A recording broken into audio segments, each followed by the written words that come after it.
মনে হচ্ছে আমরা একটা উড়ন্ত পাখি। এখন আমরা বন্দী ছিলাম, এখন আমরা মুক্ত পাখি।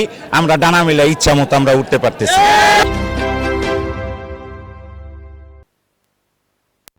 এই স্মৃতিসৌধে এসেছেন, কি বার্তা নিয়ে আপনারা এসেছেন? আমরা 17 বছর যাবত যে জুলুম অত্যাচারে ছিলাম, আমরা কোনো কথা বলার সুযোগ আমরা পাই নাই। কোনো কথা বলতে গেলে আমাদের গলা চেপে ধরতো। আজকে আমরা মুক্ত, আমরা নতুন স্বাধীনতায়, আমরা এই নতুন স্বাধীনতাকে উপভোগ করতে আসছি।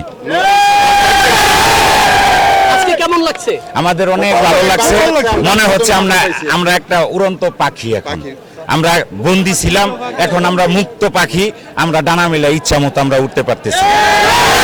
নেত্রী বেগম খালেদা জিয়া, উনি আমাদের, আমরা সবাই তাকে মা বলে সম্বোধনা করি। আমাদের মাকে তারা যে সম্মান দিয়েছে, আমরা এতে সবাই আনন্দিত।